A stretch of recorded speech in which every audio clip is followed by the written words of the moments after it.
Le 12 janvier, à 2h30 du matin, 4 navires de la marine américaine ont commencé à tirer des missiles Tomahawk. Leur cible était le territoire yéménite. Les missiles devaient toucher ces bases militaires clés, des dépôts de ravitaillement, des positions de défense aérienne et des centres de communication appartenant aux Houthis militants. Il s'agissait d'une réponse aux attaques des Houthis contre les navires marchands, provoquant un blocus partiel de facto du détroit de Bab al-Mandab, par lequel passe environ 12% du commerce mondial. En parallèle, une attaque aérienne était en cours. Les avions de combat américains F-18, opérant depuis le porte-avions USS Eisenhower, sont entrés en jeu. 4 chasseurs britanniques, Eurofighter Typhoon, qui avaient décollé d'une base à Chypre quelques heures plus tôt, participaient également à l'opération.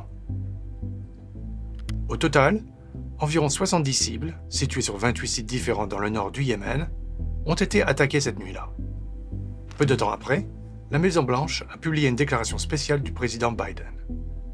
Les frappes aériennes étaient un message adressé aux Houthis que les États-Unis et ses partenaires ne toléreront pas d'attaques menaçant la liberté de navigation sur l'une des routes commerciales les plus importantes du monde. Le président américain a terminé sa déclaration en menaçant de nouvelles attaques, au cas où les Houthis ne comprendraient pas ou ignoreraient son message. Comment se fait-il qu'en moins de 2 mois, les Houthis bloquent de facto une artère maritime clé, reliant l'Europe et l'Asie? Quel rôle l'Iran joue-t-il dans les activités des Houthis? Et surtout, la récente attaque américaine contre le Yémen mettra-t-elle fin aux attaques des Houthis ou ne mènera-t-elle qu'à une nouvelle escalade? Jetons un œil.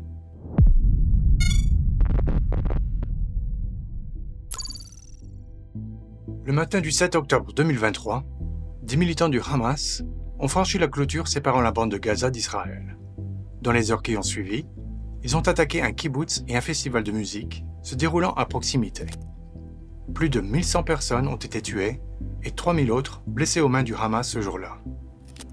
Dans le même temps, 247 personnes ont été enlevées au plus profond de la bande de Gaza. Il s'agissait non seulement de l'attaque la plus importante de l'histoire du Hamas, mais aussi du jour le plus sanglant de l'histoire de l'État moderne d'Israël. L'ampleur sans précédent de l'attaque du Hamas a également suscité une réponse sans précédent de la part d'Israël. Le Premier ministre Benjamin Netanyahou a tonné « C'est la guerre ». Plus tard dans la journée, l'armée de l'air israélienne a commencé des frappes sur la bande de Gaza. 300 000 réservistes israéliens ont été mobilisés et l'état-major a commencé les préparatifs pour entrer dans l'enclave palestinienne. Mais au moment où les premiers soldats israéliens sont entrés dans Gaza, la guerre entre le Hamas et Israël avait évolué vers une confrontation régionale plus large entre d'un côté les États-Unis et Israël, et de l'autre, l'Iran et ce qu'on appelle l'axe de la résistance. L'axe de la résistance est un réseau de milices pro-iraniennes réparties dans tout le Moyen-Orient, à l'est, du Liban à la Syrie et de l'Irak au Yémen. Le Hamas est également considéré comme l'un des membres de l'axe de la résistance.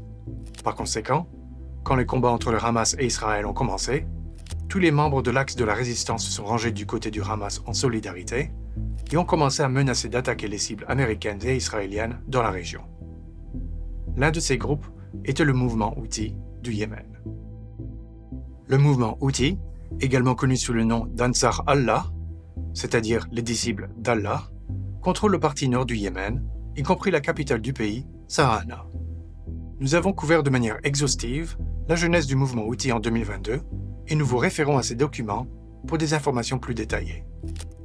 En guise d'introduction au sujet, il convient toutefois de préciser que les racines des Houthis remontent aux années 1990 et à une organisation appelée Believing Youth. Initialement axé exclusivement sur des activités religieuses, il a rapidement pris les caractéristiques d'un mouvement politique, ce qui l'a mis en conflit avec le président Saleh. Entre 2004 et 2010, les troupes gouvernementales ont mené, contre les Houthis, jusqu'à 6 offensives majeures. Cependant, ils n'ont pas réussi à écraser les forces rebelles qui se cachaient dans les montagnes du nord du Yémen. Fin 2011, lors d'une vague de manifestations du printemps arabe, le président Saleh a été renversé et les nouvelles autorités ont promis aux Houthis d'importantes concessions et un siège dans le nouveau gouvernement. Cependant, ces promesses n'ont jamais été tenues. En conséquence, en 2014, les Houthis ont décidé de renverser le gouvernement et de prendre le pouvoir par la force. En 4 mois, les Houthis ont balayé le Yémen comme un rouleau compresseur, s'emparant de la capitale Sanaa et sont entrés dans Aden, l'ancienne capitale du Yémen du Sud. Juste au moment où Aden semblait sur le point de tomber et que les Houthis allaient prendre le contrôle du pays, l'Arabie saoudite s'est jointe à la mêlée en lançant une intervention militaire au Yémen en mars 2015. Les Saoudiens ont repoussé les Houthis d'Aden, mais leur intervention s'est finalement avérée un échec stratégique. Les Houthis ont gardé la partie nord du pays sous leur domination et, plus important encore, ont établi des contacts très étroits avec Téhéran. Le corps des gardiens de la révolution islamique iranien a commencé à introduire clandestinement des armes au Yémen à grande échelle, notamment des missiles balistiques et des drones que les Houthis ont rapidement commencé à utiliser pour attaquer des cibles situées au plus profond de l'Arabie saoudite. Le prince héritier Mohammed Ben Salman, héritier du trône saoudien et cerveau derrière l'intervention au Yémen, a dû accepter la défaite. En 2022, les Saoudiens et les Houthis ont signé un cessez-le-feu et entamé des pourparlers de paix. Celle-ci avance lentement, mais apporte progressivement davantage de désescalade. Ainsi, lorsque des combats ont éclaté entre le Hamas et Israël et que les Américains ont commencé à apporter des renforts dans la région, dont 2 porte-avions supplémentaires, les Houthis n'étaient pas liés par les combats avec les Saoudiens et se trouvaient dans une position idéale pour intensifier leurs efforts. Dès le 10 octobre, soit 3 jours après l'attaque du Hamas sur Israël, le leader du mouvement Abdelmalik al-Houthi a menacé les États-Unis d'attaque si elles soutenaient une invasion israélienne de Gaza. Il n'a pas fallu longtemps aux Houthis pour passer des menaces à l'action. Le 19 octobre, le destroyer américain USS Carney, opérant dans les eaux de la mer Rouge, a abattu plusieurs missiles de croisières et drones lancés par les Houthis. Il se dirigeait vers le port israélien d'Eilat.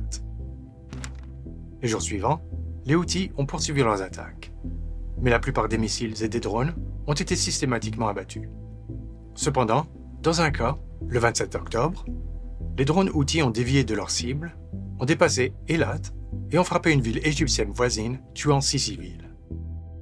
Les Houthis n'ont pas arrêté leurs attaques contre Eilat et ont jeté leur dévolu sur une escalade.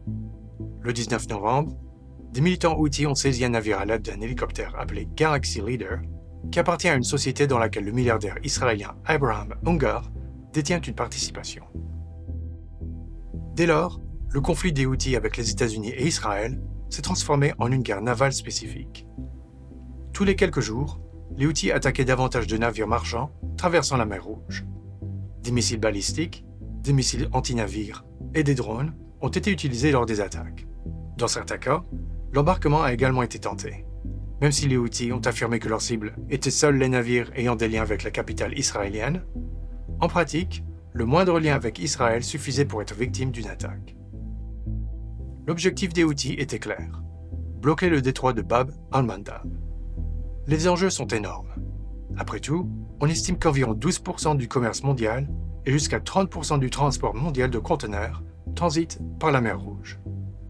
La porte nord de la mer Rouge est le canal de Suez, tandis que le détroit de Bab al-Mandab, situé au large du Yémen, est la porte d'entrée sud.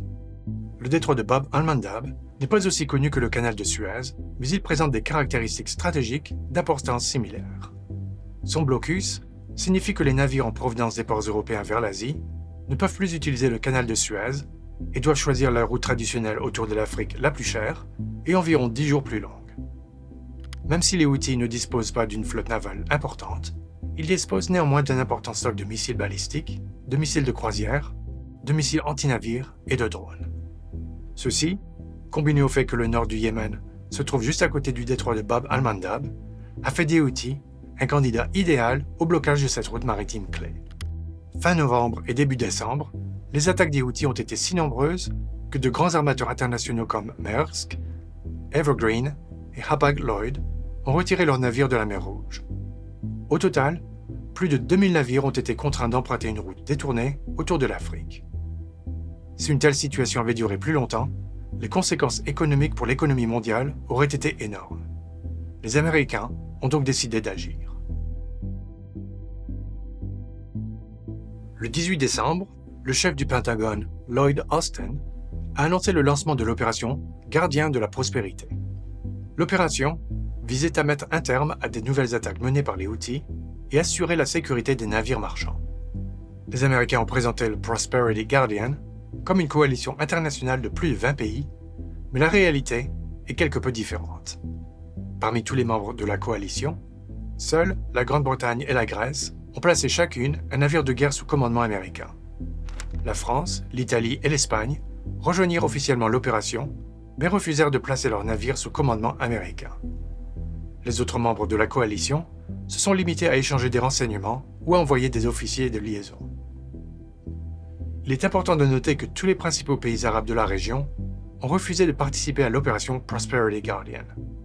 L'Arabie Saoudite, l'Égypte ou les Émirats arabes unis. Le seul participant arabe à la coalition était le petit royaume de Bahreïn, où se trouve la 5e flotte américaine. Les armateurs ont accueilli avec enthousiasme modéré le début de l'opération Prosperity Guardian, et Maersk a même annoncé un retour partiel en mer Rouge. Cependant, les Houthis préparaient déjà une autre provocation. La veille du Nouvel An, les Houthis ont tiré sur un porte-conteneur Maersk Hangzhou, puis ont tenté d'y monter à bord. Les Américains, informés de l'incident, ont envoyé des hélicoptères pour apporter leur aide, espérant que cela suffirait à dissuader les Houthis. Toutefois, cela ne s'est pas produit. Un échange de tirs s'est ensuivi, au cours duquel les Américains ont coulé 3 vedettes rapides Houthis. L'accident du Nouvel An a eu de graves conséquences. Maersk a de nouveau retiré ses navires de la mer Rouge. Pendant ce temps, les Américains ont décidé de lancer un ultimatum aux Houthis. Le matin du Nouvel An, le président Biden a rencontré ses conseillers.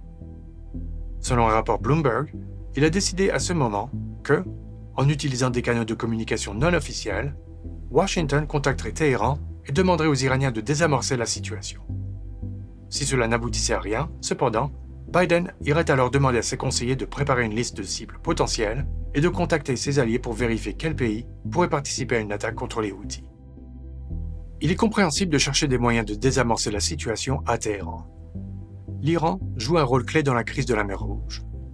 Le pays fournit aux Houthis des drones et des missiles balistiques qui sont ensuite utilisés pour attaquer les navires marchands. Il existe également des preuves circonstancielles suggérant que les Iraniens ont une influence directe sur le choix des cibles de ces attaques. En effet, il existe un navire espion Peshad appartenant au corps des gardiens de la révolution islamique iranien dans les eaux de la mer Rouge. Les Iraniens ont cependant ignoré les messages venant des Américains. En réponse à une demande de désescalade, ils ont pris leur distance avec les attaques contre les navires marchands et ont déclaré qu'ils n'avaient aucun contrôle sur les actions des Houthis. La diplomatie avec Téhéran a échoué. Pendant ce temps, le 9 janvier, les Houthis ont franchi une autre ligne rouge. Ce jour-là, ils ont tiré des missiles balistiques et des drones sur les navires de guerre américains et britanniques. C'était la première fois depuis le début de la crise que les Houthis avaient attaqué un navire de guerre occidental au lieu de navires commerçants. Il n'a pas fallu longtemps pour que Washington et Londres réagissent. Dans la nuit du 11 au 12 janvier, les Américains et les Britanniques ont lancé une série d'attaques contre plus de 70 cibles dans le nord du Yémen, que nous avons décrit plus tôt. L'ampleur de l'attaque est peut-être impressionnante, mais il semble que les pertes des Houthis soient relativement faibles. En effet, quelques heures seulement avant l'attaque, des informations sur l'imminence de l'attaque ont été divulguées dans la presse occidentale. La source de la fuite était des politiciens britanniques. Certains suggèrent qu'il s'agissait d'une action délibérée, calculée pour minimiser les pertes ennemies. Selon cette théorie, l'attaque conjointe américano-britannique était avant tout conçue comme un signal, un message, plutôt qu'un coup de grâce. Peu importe si c'était vraiment le cas, dès que des informations sur les attaques attendues ont circulé, les Houthis ont sonné l'alarme et évacué certaines bases militaires et dépôts d'armes de petite taille. L'attaque ce vendredi contre le Yémen a montré que les Américains sont prêts à répondre par la force aux provocations des Houthis. Cependant, nous ne savons pas comment les Houthis comprendront le message américain. Vont-ils s'abstenir de nouvelles provocations ou vont-ils néanmoins décider d'échanger des frappes avec les Américains et aggraver la situation en mer? Pour l'instant, l'option escalade semble plus probable. Peu de temps après la frappe américano-britannique, les Houthis ont annoncé qu'ils poursuivraient leurs attaques et que tous les intérêts américains et britanniques étaient considérés comme des cibles légitimes d'attaque. Le même jour, les Houthis ont tiré un missile balistique anti-navire sur un navire dans les eaux du golfe d'Aden. Cependant, le missile a raté sa cible d'environ 400 mètres. Le navire attaqué était le pétrolier Khalissa, transportant du pétrole russe vers l'Asie. C'était d'autant plus bizarre que jusqu'à présent les Houthis avaient hésité à attaquer des navires russes. Il semble y avoir eu une erreur d'identification. Le pétrolier attaqué appartenait auparavant à une société britannique. Les Houthis ont très probablement conclu que le navire leur appartenait toujours. Cela pourrait signifier qu'à partir de maintenant, les Houthis chasseront délibérément non seulement les navires affiliés aux capitaux israéliens, mais aussi britanniques et américains. Il est donc dans l'intérêt à court terme des Houthis de poursuivre leurs attaques. Après tout, les provocations jusqu'à présent ont montré que, grâce à la situation stratégique du Yémen, même avec des forces relativement réduites à leur disposition, les Houthis peuvent paralyser le mouvement des navires sur une route maritime cruciale. Cela permet aux Houthis de se présenter comme un acteur bien plus important qu'ils ne le sont en réalité. Cela renforce ainsi les Houthis sur la scène nationale, au Yémen même, ainsi qu'au niveau international, en particulier dans le contexte des pourparlers de paix menés par l'Arabie saoudite. La propension des Houthis à monter la mise et à poursuivre l'escalade est d'autant plus grande que plusieurs années de bombardements saoudiens ont conduit à une décentralisation poussée de leurs forces armées. Contrairement aux forces armées traditionnelles, les Houthis ne disposent pas de grandes bases ou de dépôts, dont la destruction a considérablement réduit leur potentiel de frappe. Au lieu de cela, les Houthis disposent de centaines, voire de milliers, de petits avant-postes et d'entrepôts cachés dans les montagnes, les villes et les villages du nord du Yémen. Comme si cela ne suffisait pas, la plupart des missiles Houthis sont tirés depuis des plateformes mobiles, ce qui rend encore plus difficile la localisation des cibles les plus précieuses.